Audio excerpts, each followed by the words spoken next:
আসসালামু আলাইকুম রহমতুল্লাহ বরকাত। আজকে একটা ভিডিও দেখলাম, হয়তো গতকালকে ছাড়ছে, আজকে দেখলাম আমার পেজও আইছে। এই যে ফজলুর রহমান, হেতে মুক্তিযোদ্ধা, তো হেতে আগে ছিল আওয়ামী লীগের দালাল, এখন হচ্ছে বিএনপির দালাল।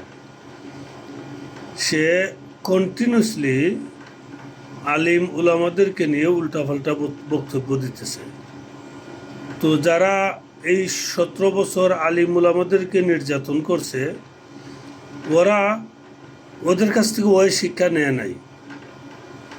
আল্লাহ বাঁচাইছে, ওই যদি আওয়ামী লীগও থাকতো তাইলে ওরও দশা এরকম হতো।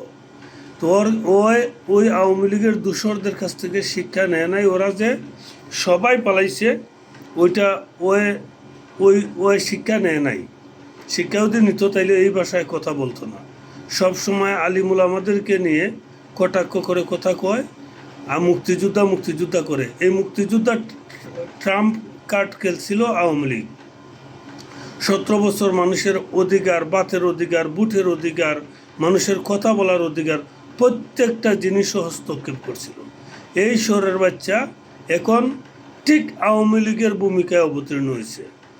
তো যারা বিএনপির যারা ঊর্ধ্বতন কর্মকর্তা বা যারা দায়িত্বে আছেন, প্রেসিডিয়াম সদস্য, ওদের মধ্যে কেউ কেউ আলিমুল আমাদেরকে নিয়ে উল্টাপাল্টা কথা বলছিল। তো আমি চাই ওদেরকে আপনারা করেন, ছাঁটাই করেন। আর যারা ত্যাগী নেতা আছে ওদেরকে আপনারা ফ্রন্ট লাইনে আনেন। কারণ এরা যত এই মুসলমানের দেশে যত আলিমুল আমাদের যত বিপক্ষে কথা বলবে, যারাই কথা বলবে, ওরাই নিক্ষিপ্ত হবে, গ্রিনার চোখে পাবলিক দেখবে, ওদেরকে কেউ ভোট দেবে না। কারণ এটা মুসলমানের দেশ, এখানে কোনো ধরনের কোনো নাস্তিকতা চলবে না। কোনো মানুষের কোনো আলিমুলামা ওই বলতেছে 500 টাকা দিলে নাকি আলিমুলামা কথা বলে চেঞ্জ করে, টোন বলে চেঞ্জ হয়ে যায়। যত রাজনীতিবিদ বাংলাদেশও আছে, 95% রাজনীতিবিদদের ব্যবসা হচ্ছে রাজনীতি, মানুষের টাকা লুট করা, দুর্নীতি করা, টাকা বানানো।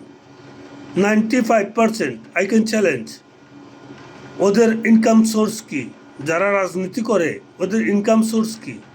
ওরা শুধু শোষণ কইরা মানুষের এই ট্যাক্স বেটের টাকা, এগুলো দুর্নীতি করে ওরা বড় লোক হয়েছে, গাড়ি বাড়ি এটা, ঠিক আছে। যদি রাজনীতিতে কোনো ইনকাম থাকতো না, তাইলে কোনো শহরের বাচ্চা রাজনীতি করতো না, ঠিক আছে। এই দুর্নীতির রাস্তাটা হচ্ছে রাজনীতি।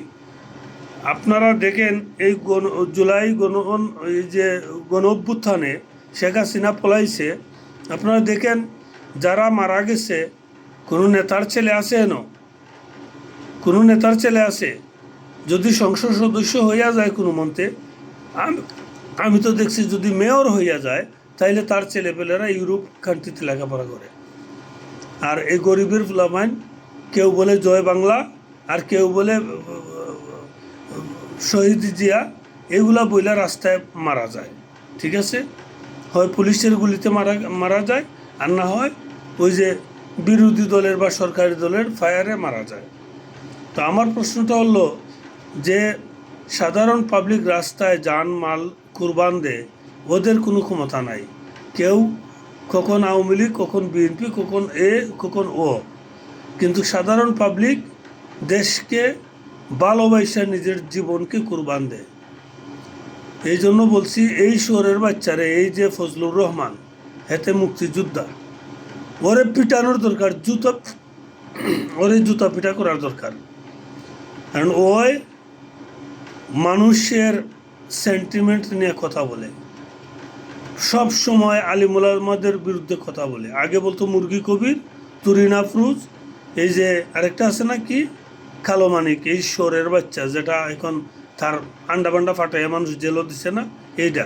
এরকম কিছু শয়তানের বাচ্চা ছিল, ওদেরকে শয়তানে লাড়ত। এখন ওরা বন্দী হয়েছে, এখন ওদের দায়িত্ব নিচ্ছে এই ফজলুর রহমান। বারবার আলিমুল আমাদেরকে কটাক্ষ করে কথা বলে। প্লিজ ওকে থামান, না হয় পাবলিক এমন জুতা পিটা করবে, ঠিক আওয়ামী লীগের মতো আপনাদের অবস্থা হবে। ওই শহরের বাচ্চারা আপনার থামান। ওকে, আল্লাহ হাফিজ।